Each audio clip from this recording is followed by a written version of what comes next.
Asalaamu calaykum waraxmatullahi wabarakaatu. Kulanti wacan wanaagsan meel walba aad joogtaan. Mar kale waxaa kusoo dhawaanaysaa channelkeena Hillsoft oo aad kala socotaan barashada culumta teknolojiyadda. Maantay cashirkan waxaan ku qaadanaynaa waxaan soo baranay cashirkii hore oo kan ka horreeyey sida markaas internetka ugala soo degi lahayd faylkii ahaa Windows 10 ISO imagekii sida aad internet kala soo degi lahayd. cashirka hore ayaan ku qaadanay waa uu noo soo degay marka sidaan ayuu noqonayaa markuu noo soo dego sidaan hadda arkaysid. Marka waxaan u baahannahay sidaan hadda arkaysid inaan USB-gii aan hore usoo sheegnay haddana aad arkaysid inaan gelino computerka si markaas aan bootable uga dhigno. Marka waxaa jirta software fudud oo markaas aad internet ka soo degsanaysid ee kuu fududeynayo inuu isugu kaa xiro oo faylkan Windows-ka ah iyo USB-gaaga oo kaaga dhiga markaas USB-gii Windows-ka oo kugu shubo. Haddaba marka aad tagtid waxaad tegaysaa marka hore Profis aa la dhahaa waa kana aad u fudud yahay waa kana marka waa soo degsanaysaa ku dhufanaysaa faylkan wuxuu kuu fududeynaa in markaasi aad computerkaaga markaasi Windows-ga aad haysato oo markaasi kugu jiro waa kuwana sida kii ugu dambeeyay iyagoo ah waxaan ku shubanaynaa marka soo degsanaysaa marka aad soo degsatid faylku wuu yar yahay waxaad ku dhufanaysaa double click ku sii leedahay yes ayaa leedahay yes ayaa leedahay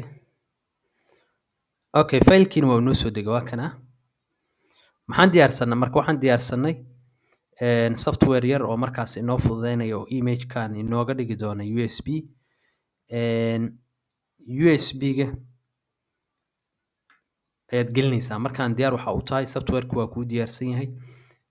Windows-kii oo image-ka ahay oo aad internet ka soo degsato sidoo kale wuu kuu diyaarsan yahay markaan waxaa lagaaga baahan yahay inaad USB-ga gelisid kadib markaad USB-ga gelisid in aad tiraadid fiirsaya marka aan geliyo USB-ga halkaan meeshaas halkaas ayuu ka soo qabsan doonaa marka USB-ga aan geliyo marka USB-ga gelinaa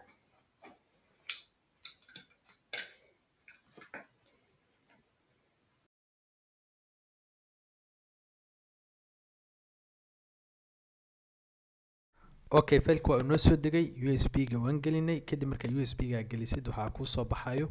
sida arkaysid Windows-kii aan markaas rabnay inaan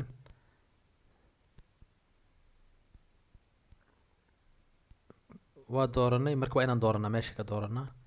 waxaan ku save garaynaa desktop-ka ayaan tegaynaa kadibna sidaa u jeedid Windows 10 Pro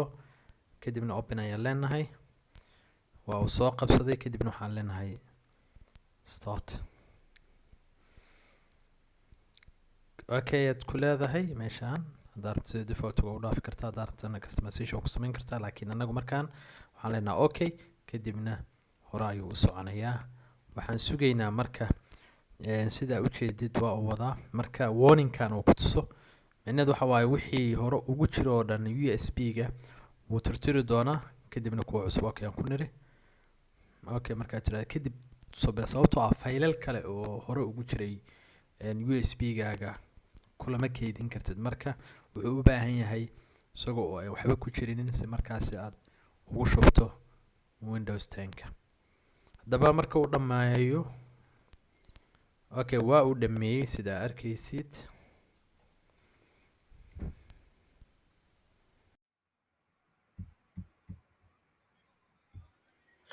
waa tahay waa inoo dhameeyey hadda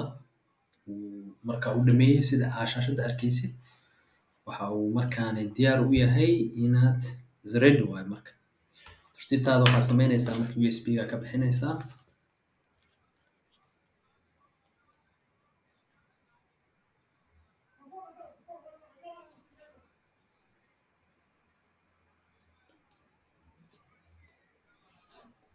okay wuu kuu diyaariyey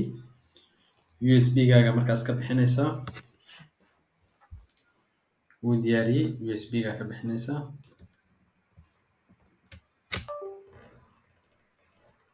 USB-ga waa kuu diyaarsan yahay waxaa